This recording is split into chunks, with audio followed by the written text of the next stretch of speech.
నువ్వేం తప్పు చేసావు? నిన్ను జైల్లో పెట్టారు. నేనే తప్పు చేయలేదు బాబు. తప్పు చేసిన వాళ్ళు తప్పించుకు పారిపోయారు. నేను పట్టుబడిపోయాను. రుద్రయ్య బాబు, మాస్టర్ నా రాయుడు పొడి చంపడం హరిబాబు కళ్ళారా చూశాయట. అవును బాబాయ్, మాస్టర్ రావుడు పట్టుకుంటే రాయుడు పొడి చంపేశాడు. నాకు కోపం వచ్చి రాయి తీసుకుంటాను. దాంతో రావుడు నా వెంటబడ్డాడు. ఆ రాముడికి దొరకకుండా నేనే తప్పించాను. అక్కడుంటే ప్రమాదాన్ని పట్టణం తీసుకొచ్చాను. బాబు, హరిబాబు చూసిన నిజాన్ని బయట పెడితే మీకు శిక్ష తప్పుతుంది కదా. లాభం లేదు ముసలయ్య.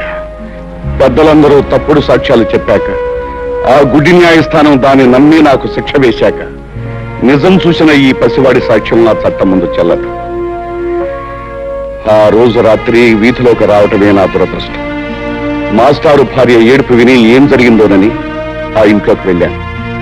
నెత్తుట మడుగులో ఉన్న మాస్టారుని, కన్నీటితో ఉన్న తన భార్యను చూసి 10 మందిని పిలవాలని బయటికి పరిగెత్తుకొచ్చాను. రాయుడు మనుషులు నన్ను పట్టుకున్నారు. దూరం నుంచి మా అన్నయ్య చూశాడు. నిజం తెలియని మా అన్నయ్య కోర్టులో నేనే నేరస్తుని చెప్పాడు. కానీ అంతా తెలిసిన మాస్టారు భార్య ఎందుకనూ అబద్ధం చెప్పింది. బహుశా దిక్కులేని ఆడదాన్ని రాయుడు మనుషులే బెదిరించి అబద్ధం చెప్పించుంటారు. ముసలయ్య, జైల్లో పడటం వల్ల నా జీవితంలో కొంత పోగొట్టుకున్నానే తప్ప అంతా పోగొట్టుకుని అంతమైపోను. ఏదో ఒక రోజున బయటకు వస్తాను.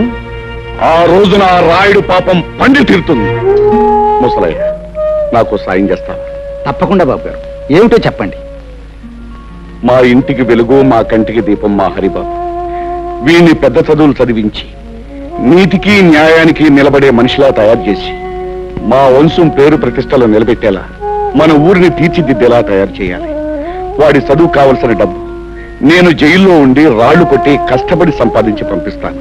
చెయ్యని నేరానికి శిక్ష అనుభవించాడు బాబాయ్. ఇన్నేళ్లు ఆయన కాయకష్టం మీదే బ్రతికాను. ఇంత వాణ్ణయ్యాను. నేను ఎంత పాపిష్టోనిరా బాబు.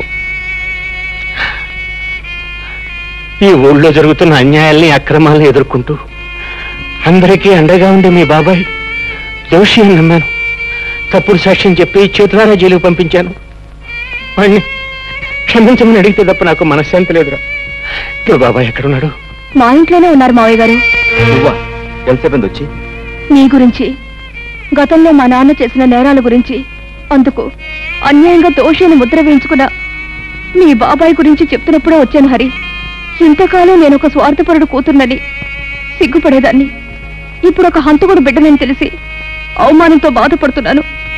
నిజంగా నాకు మీలాంటి మంచి మనుషుల మధ్య నిలబడే అర్హత కూడా లేదు. నేను వెళ్ళిపోతా. చూడమ్మా పద్మ, పిచ్చి పిల్ల, అవేం మాటలమ్మా. మీ నాన్న చేసిన తప్పులకు నువ్వెందుకు బాధపడటం? నువ్వు ఆయన రక్తం పంచుకు పుట్టావే గాని బుద్ధులు గుణాలు పంచుకోలేదుగా. చెప్పు. నేను చెప్పను. చెప్పు. రావుడు ఉండండి. ఆడితో నిజంగా చెప్తాలో నాకు తెలుసు. అయితే చెప్పించు. మర్యాదగా చెప్పు. ఆ హరి ఎవడు? లేదో నీ ప్రాణం తెస్తాను. చెప్పు. ఆ హరి ఎవరో కాదురా, మీ పాలిట యముడు, ఆ బ్రహ్మనాయుడు కొడుకురా. రుద్రయ్య, ఆ మంచి ముహూర్తం వచ్చేసింది. పిస్తోల్ ఎట్టుకో, వెళ్ళి అరిగాని కాల్చి. పెట్ట కాల్చినట్టు కాలుస్తాను. వస్తాను.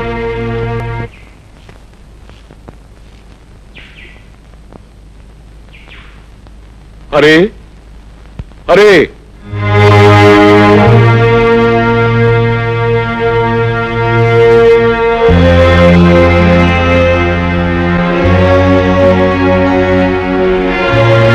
తమ్ముడు, తమ్ముడు, అన్నయ్య, తమ్ముడు, అన్నయ్య, తమ్ముడు, నన్ను క్షమించగలవురా నువ్వు? అదే మాట అన్నయ్య. అవునరా, నేను నీకు అన్యాయం చేశాను.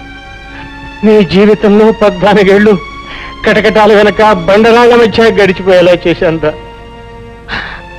నీ తోడబుట్టిన వాడిని ఎందుకు కూడా నీకు అన్యాయం చేశాను. నన్ను క్షమించు. ఊరుకో అన్నయ్య, ఊరుకో, ఊరుకో. నా నుదుట అలా రాసుంటే దానికి ఎవరేం చేస్తారన్నయ్య? నీ కళ్ళకు కనిపించిన నిజాన్ని నువ్వు చెప్పావు. ఇందులో నీ తప్పే ఉంది. అవును, ఇంతకీ ఇదంతా నీతో ఎవరు చెప్పారన్నయ్య? నేనే చెప్పాను బాబాయ్. అంతేకాదు, మన ఇద్దరం కలిసి ఆ రాయుడు ఆట కట్టించడానికి ఎలాంటి ప్లాన్ వేసాం కూడా చెప్పాను. హరి, వీళ్ళకి నిజం తెలిసినట్టే నువ్వు ఎవరివన్న నిజం రాయుడు కూడా తెలిసిపోయింది. ఎలా తెలిసింది బాబాయ్? పట్టణం నుంచి గిరి ముసలైన బంధించి తీసుకొచ్చాడు. వాడి చేత నిజం చెప్పించాను. ఎవరు? రుద్రయ్య నువ్వా? ఎంతసేపు అయింది అబ్బాయి వచ్చి? ఇంతకు ముందే వచ్చాను వదిన. వదిన, అమృతం లాంటి నీ చేతి వంట తిని ఎన్నో ఏళ్ళైంది. ఆకలిగా ఉంది, అన్నం పెట్టు. అంతకంటేనా? రా అబ్బాయి. సరే.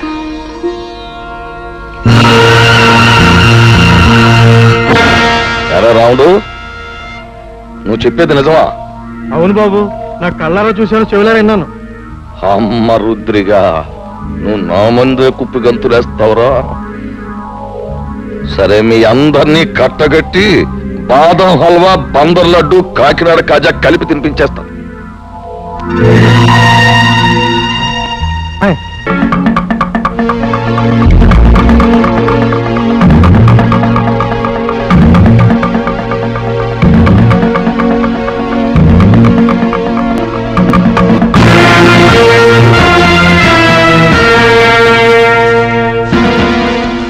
ఏంట్రా రుద్రయ్య, చలిమిడి ముద్ద తినేసి ఏనాడో సెలవు తీసుకోవాల్సిన నీ అన్నగారి కొడుకు ఊళ్ళోకి రుస్తుములా దిగి నాకే శత్రువు అయిపోయి, అవి నువ్వు వెళ్ళాడికి దప్పలం ఎట్టేరా అని నిన్ను పంపితే ఆడు నువ్వు అందరూ ఏకమైపోయి నాకేదో ఎట్టేయాలని మీరు పప్పులో కాలేశారు.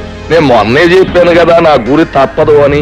అందుకే ఈ ఏళ మీ అందరినీ పైకి పంపేయాలని తీర్మానించమైనది.